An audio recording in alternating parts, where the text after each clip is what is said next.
Hi friends, எல்லோரும் எப்படி இருக்கீங்க? நல்லா இருக்கீங்களா? இன்றைக்கி என்ன செய்ய போகிறோன்னா கத்திரிக்காய் புளிக்குழம்பு செய்ய போகிறோம். வாங்க இப்படி செய்ய பார்க்கலாம். ஃபஸ்ட்டு கத்திரிக்காய் குட்டி குட்டி கத்திரிக்காயாக வாங்கி நல்லா பார்த்தீங்களா இப்படி கட் பண்ணி குட்டி கத்திரிக்காய் வாங்கி இப்படி நாளாக கட் பண்ணி எடுத்து வச்சுருக்கேன். கழுவி எடுத்து தண்ணியில் போட்டு வச்சுருக்கேன்.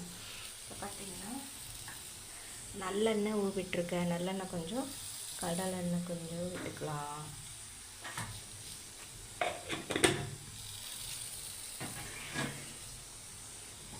இப்போ எண்ணெய் காஞ்சதும் கத்திரிக்காயில் போட்டுக்கலாம்.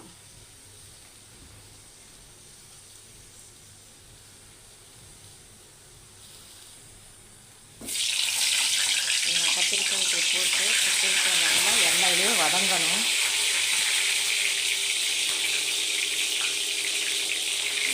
கத்திரிக்காய் போட்டு நல்லா எண்ணெயிலையும் வதக்கி எடுக்கணும்.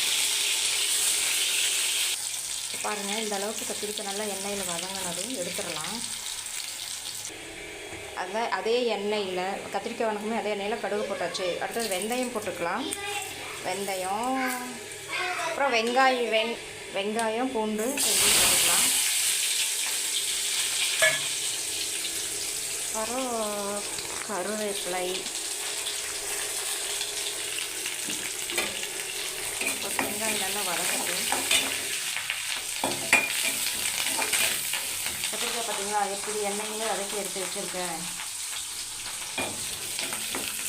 இப்போ பார்த்தீங்கன்னா வெங்காயம் இந்த அளவுக்கு நல்லா வதங்கிடுச்சு, கலர் மாறிடுச்சு பார்த்தீங்களா. அதுக்கப்புறம் தக்காளி போட்டுக்கலாம். தக்காளி போட்டு நல்லா வதக்கணும். தக்காளி வதக்கிறதுக்காக உப்பு சேர்த்துக்கலாம்.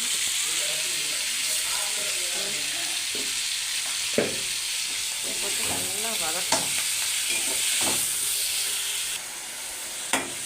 பார்த்தீங்கன்னா தக்காளி இந்த அளவுக்கு வதங்கினதும் ஏக்கன் கேளுவோம்.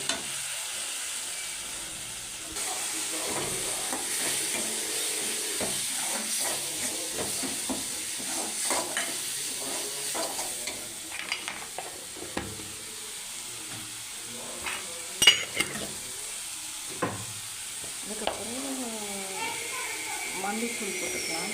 அதுக்கப்புறம் மல்லித்தூள் ஒரு ஸ்பூன் போட்டுக்கலாம்.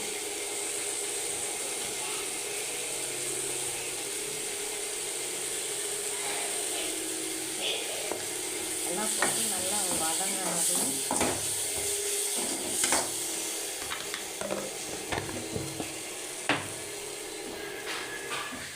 அரைச்சி வச்சிருக்கிற புளியை விட்டுக்கலாம். நல்லா காயட்டும். குழம்பு நல்லா கொதிச்சிருச்சு. இப்போ வந்து தேங்காய், கடலை, பட்டை, கிராம்பெல்லாம் போட்டு அரைச்சி வச்சுருக்கேன். அதை விட்டுக்கலாம்.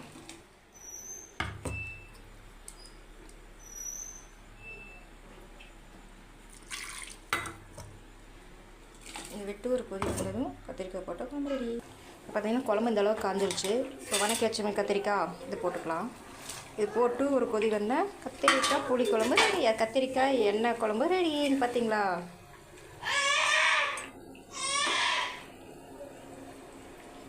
அவ்வளோதான், குழம்பு ரெடி.